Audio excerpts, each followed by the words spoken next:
Hi నమస్తే అండి అందరికీ. నేను మీ రచన వైబ్స్కు స్వాగతం. నేను ఇవాళ మీకు టమాటో పప్పు చికెన్ కర్రీ చేయడం చూపిస్తున్నానండి. నేను వర్క్ ఉండడం వల్ల ఊరికి వెళ్ళేసి వచ్చానండి. అంత లోపల ఇంట్లో ఎంత డస్ట్ కావాలో అంత డస్ట్ అయింది. అవి క్లీన్ చేసుకుంటూ మీతో మాట్లాడుతూ వంట చేశానండి. అందుకే అంతా కలిపి ఒకే వీడియో చేస్తూ ఉన్నాను.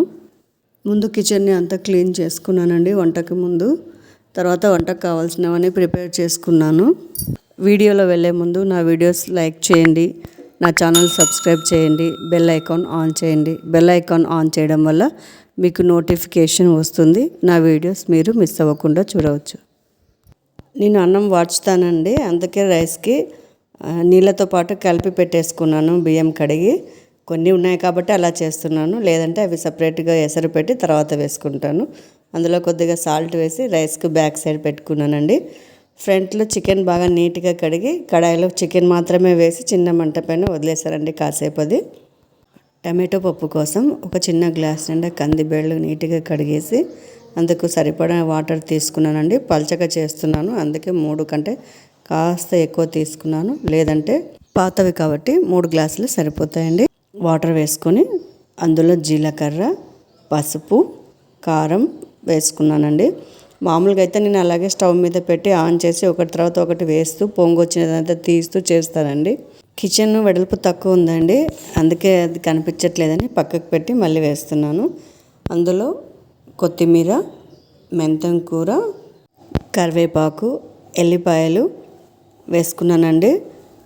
టమాటో పప్పుకి ఎప్పుడైనా కానీ ఎక్కువ టమాటాలు వేసుకోవాలండి. నేను చిన్న సైజు 3 టమాటాలు వేసుకుంటున్నాను, అందుకే చింతపండు కాస్త తగ్గించి వేసుకుంటున్నానండి నేను ఇక్కడ.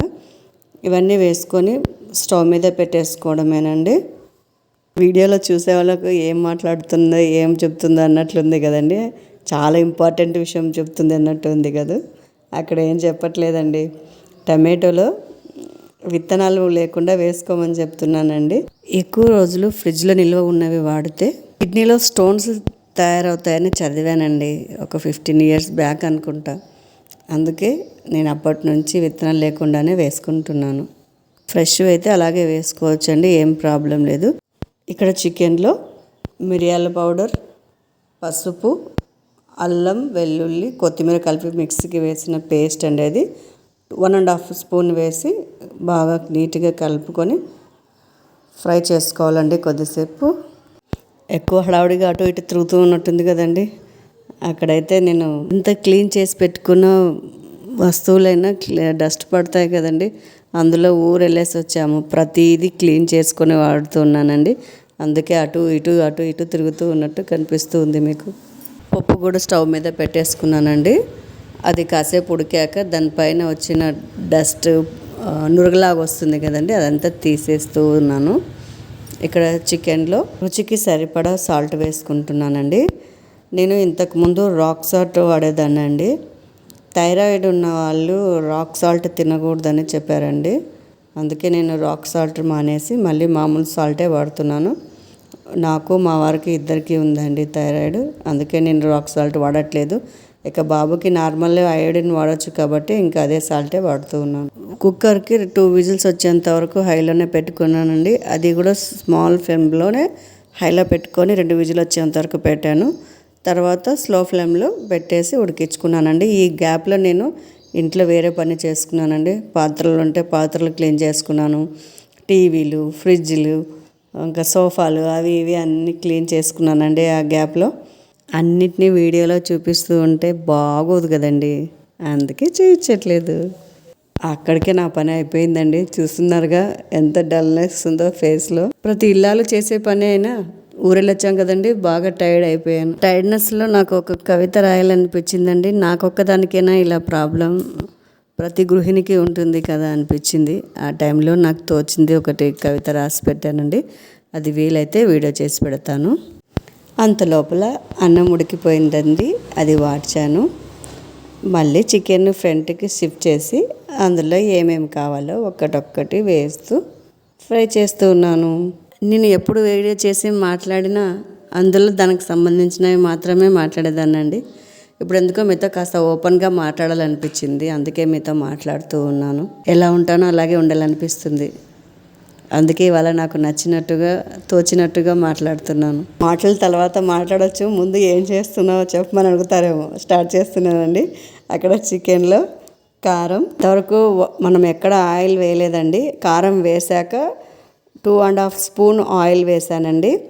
ధనియా పౌడర్ 1 టీ స్పూన్ వేసి అంతా మిక్స్ చేసి సిమ్లో పెట్టుకున్నానండి. చికెన్ని మనం స్టార్టింగ్ నుంచి సిమ్లోనే చేస్తున్నామండి.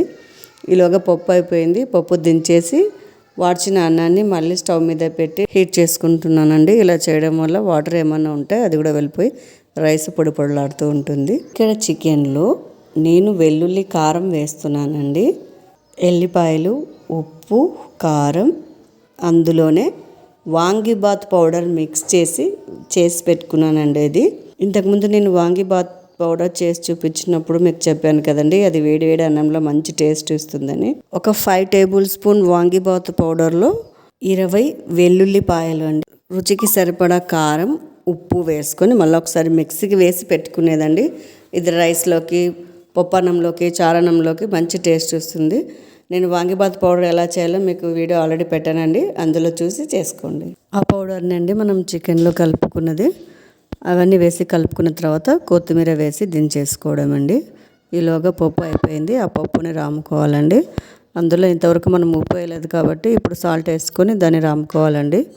రాముకున్న తర్వాత పోపు పెట్టుకోవాలి. 1/2 టీ స్పూన్ ఆయిల్ వేసుకొని 5 ఎల్లుల్లిపాయలు వేసుకుంటున్నాము. అలాగే పోపు దినుసులన్నీ వేసుకున్నామండి. ఒక ఎండుమిర్చి కట్ చేసి వేసుకుంటున్నాను.